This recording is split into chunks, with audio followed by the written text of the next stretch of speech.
जय हिंद दोस्तों, आशा करते हैं कि आप सब ठीक होंगे और आप सभी का मैथोडोलॉजी चैनल में स्वागत है।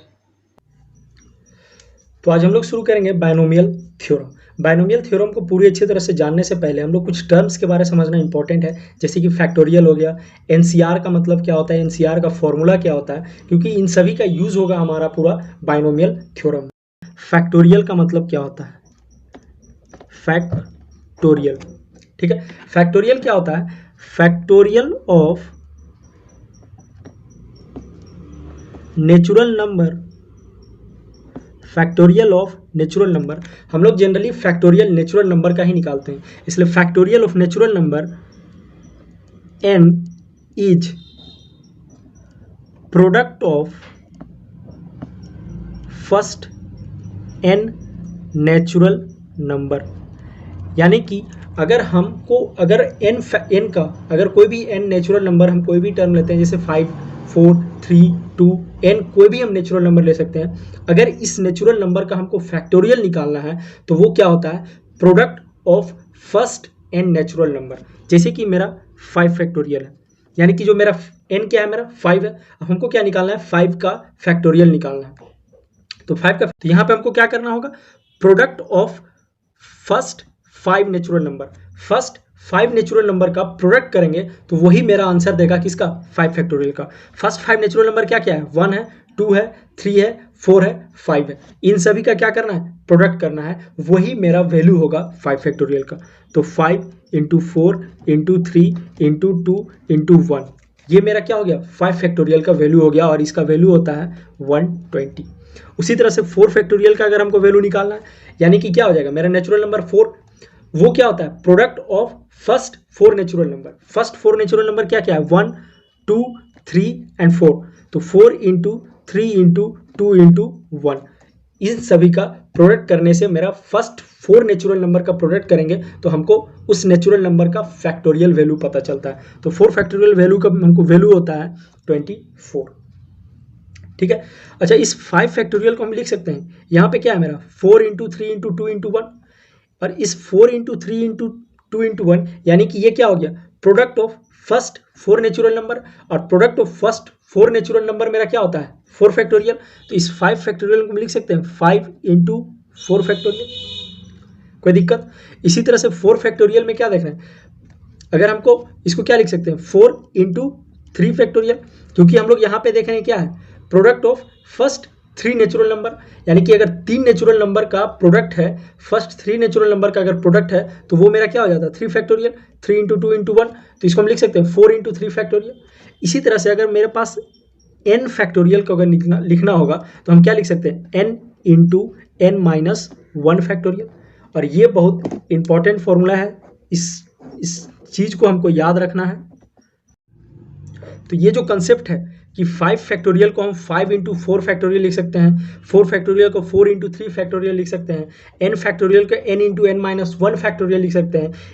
ये जो कंसेप्ट है ना, इस कंसेप्ट का बाइनोमियल में बहुत ज़्यादा यूज़ होने वाला है, तो इसलिए ये कंसेप्ट को याद रखना बहुत इंपॉर्टेंट है। सेकेंड कंसेप्ट, सेकेंड फैक्टोरियल का बहुत इंपॉर्टेंट चीज़ जो कि याद रखना है, 0 फैक्टोरियल हमेशा 1 होता है। 0 फैक्टोरियल क्या होता है, हमेशा 1 होता है। सेकेंड इंपॉर्टेंट पॉइंट क्या है मेरा, कि 0 फैक्टोरियल हमेशा क्या होता है, 1 होता है, ठीक है। तो ये दो कंसेप्ट फैक्टोरियल का बहुत ज़्यादा यूज होगा बाइनोमियल में, तो इसलिए ये दो कंसेप्ट को माइंड में रखना बहुत इंपॉर्टेंट है, ठीक है। इस चीज़ को समझना बहुत इंपॉर्टेंट है। दूसरा कंसेप्ट हम लोग देखेंगे कॉम्बिनेशन का। दूसरा कंसेप्ट क्या चीज़ के बारे में देखेंगे हम लोग, कॉम्बिनेशन का। कॉम्बिनेशन का बस एक फॉर्मूला का यूज होता है जिसको हम लोग बोलते हैं NCR। NCR का मतलब क्या होता है, selection of R object, selection of R object out of N available distinct object. जैसे कि मान लेते हैं फॉर एग्जांपल मेरे पास NC5 है, सॉरी 6C5 है। इसका मतलब क्या हो गया कि हम लोग 5 ऑब्जेक्ट को सेलेक्ट करेंगे 6 डिस्टिंक्ट ऑब्जेक्ट में डिस्टिंक्ट होना चाहिए, यानी कि डिफरेंट ऑब्जेक्ट होना चाहिए, सेम ऑब्जेक्ट नहीं होना चाहिए। 6 डिफरेंट ऑब्जेक्ट में 5 ऑब्जेक्ट को सेलेक्ट करने का जो फॉर्मूला होता है उसी को हम लोग बोलते हैं NCR, उसी को हम लोग शॉर्ट में लिखते हैं NCR। और इसका वैल्यू होता है जो कि बहुत इंपॉर्टेंट है, NCR का जो फॉर्मूला होता है इसको याद रखना है, n factorial upon n minus r factorial into r factorial. और ये पूरा का पूरा बाइनोमियल में सबसे ज़्यादा यूज़ होने वाला फॉर्मूला है NCR equal to n factorial upon n minus r factorial into r factorial. तो ये बहुत इंपॉर्टेंट फॉर्मूला है जो कि एक कॉम्बिनेशन का यूज़ होता है, और इस कॉम्बिनेशन के बारे हम लोग अच्छे से डिटेल में परम्यूटेशन एंड कॉम्बिनेशन में पढ़ेंगे, ठीक है। अगर मेरे को निकालने बोलेगा NC0 का वैल्यू क्या होता है, फॉर्मूला पे पुट करेंगे NC0 n factorial upon n minus 0 factorial into 0 factorial. और मैं बता चुका हूँ कि 0 फैक्टोरियल का वैल्यू क्या होता है मेरा 1। तो यहाँ से मेरा क्या हो गया n factorial upon n factorial into 1, ये कट जाएगा और क्या बचेगा 1। तो ये फॉर्मूला बहुत इंपॉर्टेंट है, यानी कि इसका वैल्यू NC0 का जो वैल्यू होता है वो 1 याद रखना है इसको डायरेक्टली। बहुत ज़्यादा यूज़ होगा इसका भी हमारा पूरा बाइनोमियल एक्सपेंशन में, पूरा बाइनोमियल थ्योरम में, ठीक है। सेकेंड इंपॉर्टेंट फॉर्मूला NCN, इसको भी हम लोग फॉर्मूला में पुट करते हैं n factorial upon n minus n factorial into n factorial. तो इसको हम क्या लिख सकते हैं n factorial upon 0 factorial into n factorial. और 0 फैक्टोरियल का वैल्यू हमको क्या पता है 1, 0 फैक्टोरियल का वैल्यू कितना होता है 1, तो n फैक्टोरियल कट जाएगा, इसका भी वैल्यू क्या आएगा 1। यानी कि सेकेंड इंपॉर्टेंट फार्मूला NCN का जो वैल्यू होता है वो 1 होता है। तो ये दोनों फार्मूला यानी कि ये दोनों टर्म हमको बाय हार्ट होना चाहिए कि NC0 का वैल्यू मेरा 1 होता है और NCN का वैल्यू 1 होता है, ठीक। तीसरा इंपॉर्टेंट फार्मूला NC1 कैसे निकालेंगे n factorial upon n minus 1 factorial into 1 factorial. 1 factorial मेरा क्या हो जाएगा 1 हो जाएगा। n फैक्टोरियल को हम क्या लिख सकते हैं, अभी फॉर्मूला बताए थे n into n minus 1 factorial upon n minus 1 factorial. ये पूरा कट जाएगा, बचेगा क्या 1। यानी कि NC1 का वैल्यू n होता है। ये भी बहुत इंपॉर्टेंट पॉइंट है, इसको भी याद रखना है। कैसे आता है हम लोग देखें यहाँ पे, और ये बाय हार्ट होना चाहिए। NC0 का वैल्यू 1 होता है, NCN का वैल्यू 1 होता है और NC1 का वैल्यू n होता है। उसी तरह से तीसरा इंपॉर्टेंट फॉर्मूला है मेरा, चौथा इंपॉर्टेंट फॉर्मूला क्या है मेरा कि NCR जो है मेरा उसको हम NCN माइनस R से इक्वल लिख सकते हैं। और ये बहुत इंपॉर्टेंट कंसेप्ट है, NCR equal to NCN minus R। ये हमको चारों में सबसे इंपॉर्टेंट फॉर्मूला ये है मेरा, 5 स्टार फॉर्मूला है ये मेरा, सबसे ज़्यादा इंपॉर्टेंट फॉर्मूला है NCR equal to NCN minus R। जैसे कि हमको अगर मान लेते हैं कि 9C7 का वैल्यू निकालने बोला, 9C7 का वैल्यू किसके बराबर हो सकता है 9 माइनस 7 यानी कि 9C2। तो इस फॉर्मूला को हमको इस तरह से यूज करना है।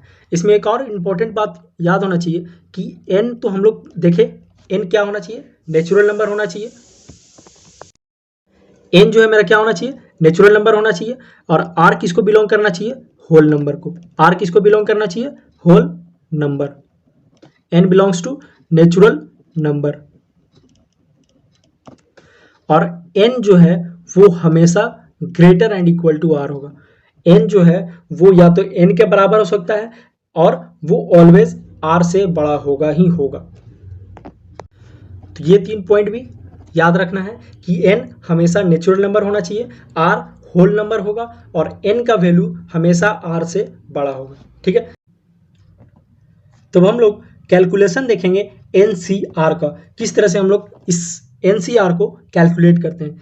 जैसे कि पहला क्वेश्चन है 62 अगर रहा, इसको किस तरह से कैलकुलेट करेंगे। फॉर्मूला क्या होता है मेरा NCR का n factorial upon n minus r factorial into r factorial. 62 का क्या हो जाएगा मेरा formula 6 factorial upon 6 minus 2 factorial into 2 factorial. 6 factorial हमको क्या लिख सकते हैं 6 into 5 into 4 factorial upon 6 minus 2 कितना हो जाएगा 4 फैक्टोरियल। Into 2 factorial. यहाँ से 4 फैक्टोरियल चल जाएगा, क्या बचेगा 6 इंटू 5 अपॉन 2 फैक्टोरियल। या फिर डायरेक्टली हम 6c2 को इस तरह से लिख सकते हैं कि अगर मेरा 6c2 है यानी कि 6 फैक्टोरियल का फर्स्ट 2 टर्म को लिखना है, यानी कि 6 इंटू 5 अपॉन 2 फैक्टोरियल, जो भी नीचे रहेगा उसका अपना फैक्टोरियल में डाल देना।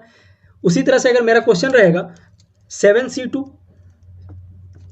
तो इसको हम किस तरह से लिखेंगे, 7 फैक्टोरियल का 2 टर्म को लिखना है, फर्स्ट 2 टर्म को 7 इंटू 6 अपॉन नीचे जो है वो फैक्टोरियल, ये मेरा आंसर हो जाएगा 7c2 का। उसी तरह से अगर मान लेते हैं 5c3 है, यानी कि ऊपर वाले का फैक्टोरियल का 3 टर्म लिखना है, ठीक है, 5 डिक्रीजिंग टर्म में 5 4 3 अपॉन 3 फैक्टोरियल, कोई दिक्कत। उसी तरह से अगर क्वेश्चन रहेगा 4c3, क्या करेंगे हम लोग, 4 फैक्टोरियल का 3 टर्म लिखना है, 4 3 2 अपॉन जो भी नीचे है उसमें फैक्टोरियल, ये मेरा 4c3 का आंसर हो जाएगा, ठीक है। इसी तरह से अगर मेरा क्वेश्चन रहता 8c7,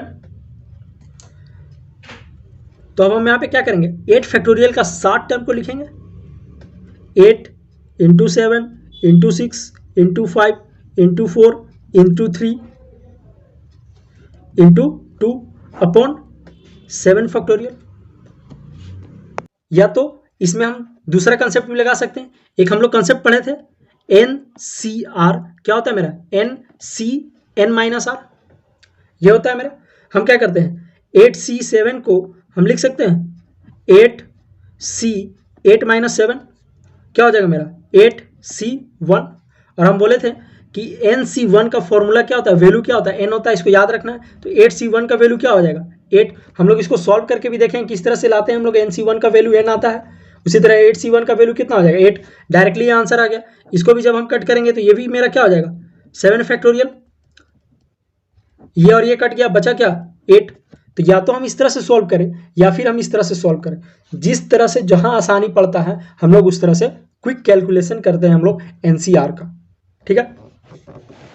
उसी तरह से अगर क्वेश्चन रहता 9c6, तो हम 9 फैक्टोरियल का 6 टर्म लिखने से अच्छा है कि इसको हम किस में कन्वर्ट कर सकते हैं 9 6, यानी कि क्या बन जाएगा 9c3। अब तो इसको लिखने में आसानी हुआ, यानी कि 9 फैक्टोरियल का हमको सिर्फ 3 टर्म ही लिखना पड़ेगा, तो क्या हो जाएगा 9 इंटू 8 इंटू 7 अपॉन 3 फैक्टोरियल, और यहाँ से हम आसानी से आंसर ला सकते हैं 9 इंटू 8 इंटू 7 अपॉन 3 इंटू 2, 3 3 जा 9, 2 4 जा 8, 28 इंटू 3 74।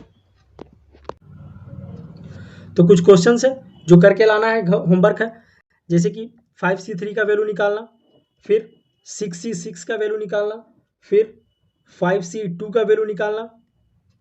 नेक्स्ट क्वेश्चन 10c8 का वैल्यू निकालना, नेक्स्ट 11c7 का निकालना, नेक्स्ट 11c9 का। तो ये 6 क्वेश्चन है जो करके लाना है। हम लोग इसको नेक्स्ट वीडियो में इसको पहले सॉल्यूशन देखेंगे, फिर अपना थ्योरी को आगे कंटिन्यू करेंगे। नेक्स्ट टॉपिक है मेरा कि बाइनोमियल एक्सप्रेशन क्या होता है, ठीक है। बाइनोमियल एक्सप्रेशन क्या होता है,